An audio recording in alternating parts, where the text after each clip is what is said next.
There's great news on the horizon for PC gamers, with GPU prices starting to crash. A number of key RDNA 2 and RDNA 3 based cards are now available below MSRP, in some cases substantially so. Now that's great news for us, not such great news for Nvidia.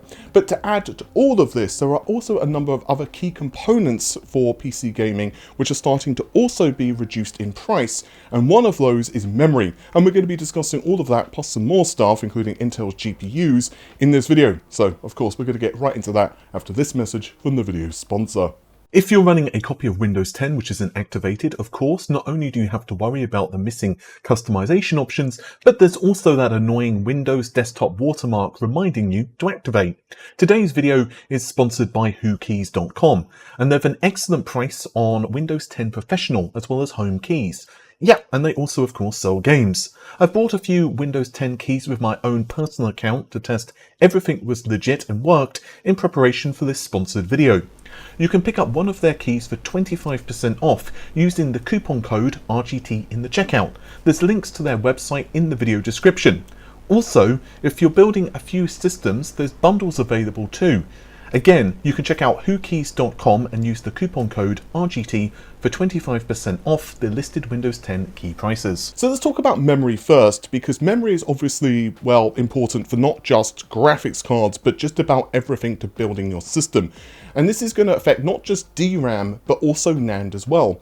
Over the past couple of quarters, we're seeing a huge collapse in pricing. And this is essentially down to, well, oversupply and lack of demand. This could change in the future, especially as, AI and just server market is possibly going to be starting to ramp up, and that's putting it mildly. However, in the shorter to medium term, this is excellent for PC gamers, especially if you're considering shifting to the DDR5 platform. Some of the faster DDR5 memory has already started to become quite affordable. Well, affordable versus what it was previously. In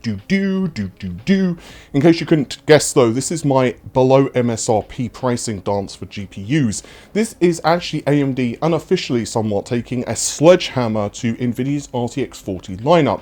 And we're seeing cards now such as the RX 7900 XT available at a pretty steep discount. So for example, in the UK, we have Overclockers UK offering a couple of models. We have a Sapphire as well as Power Color Radeon RX 7900 XT. They are both available for around the £800 mark. We also see similar prices for US folks thanks to Newegg. Now, in my personal opinion, I feel that $800 US is about the price that I would have hoped the 7900 XT would have launched at. And at this price, it actually makes a compelling argument for itself against the RTX 4070 Ti.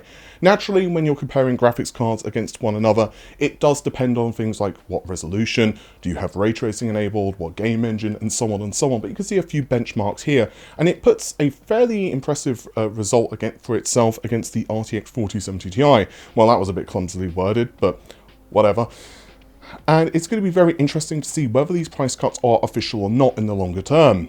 But what if you don't want to spend like $800 on a card? What if your budget is more modest? Well, there are also some options in the lower end, including the RX 6600 XT, which is great for 1080p, as well as entry-level 1440p gaming. This was spotted over at PC Gamer, and the pricing here is actually really good. Now, there are some other cards you could consider. For example, the ARC A750 from Intel is actually really impressive for the price. There were some pricing discounts for Intel's lineup officially, and the A750 at this price is really intriguing. There have also been a number of driver updates from Intel as well. They're being really good with the driver updates. The problem is they're just so far behind on the drivers. Your experience is basically going to be hit and miss. I would possibly still say that the AMD options, even if they're somewhat behind in performance, may still be better for many people if they just want like a just click and play solution.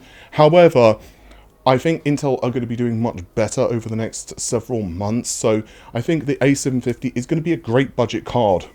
Now, speaking of Intel, there is actually an official update concerning their GPU roadmap. And so, because this is mostly affecting servers and high-performance computing, there has also been some speculation, and actually a couple of people have asked me as well, what this is going to mean for their gaming lineup. Now, obviously, ARC is available, but we also know that there was most likely a refresh on the horizon, as well as, of course, Battlemage. So, two options are currently being chopped, as you can see, including Lancaster sound. Now, they are basically skipping these essential refreshes to move straight to the next generation of GPU products. Now, I'm going to be ignoring mostly the server and HPC side of things and focusing purely on gaming and what this is going to mean for Intel's Battlemage for gamers. For those of you who missed it, I recently leaked a couple of internal Intel roadmaps and images. This was dated from late last year. Now, Battlemage was clearly listed as a product aiming to launch in the first half of 2024. I've also seen an additional roadmap since then, which is dated a little later, but unfortunately I cannot show this because it's way too easy to identify where basically I got the roadmap from, and I don't want anyone to get spanked and get into trouble. The gist though of the roadmap and the claims are not any different in terms of, let's say, the release date, and it seems that Intel are doubling down on its performance claims, or aims anyway, its targets of RTX 4080 with Battlemage's highest end SKUs.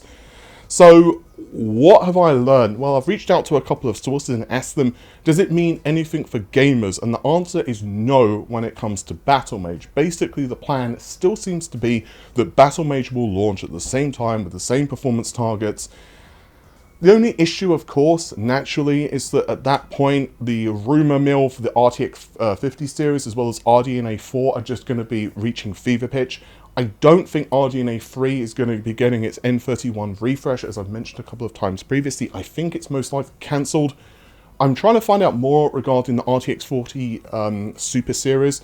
I've heard very mixed things, whether we will still get that or not.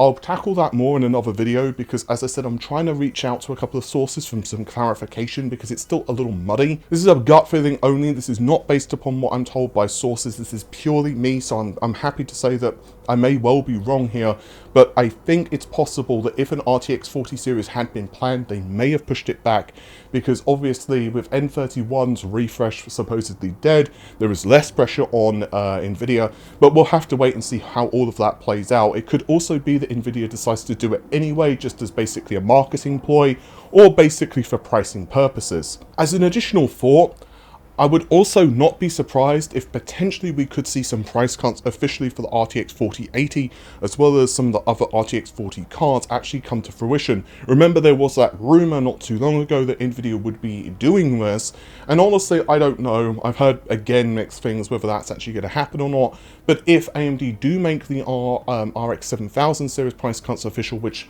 I really hope they do, that would obviously be great. And there is, of course, that downward turn, that downward trajectory we have seen in the graphics card market. At the moment, you know, GPU sales are not great.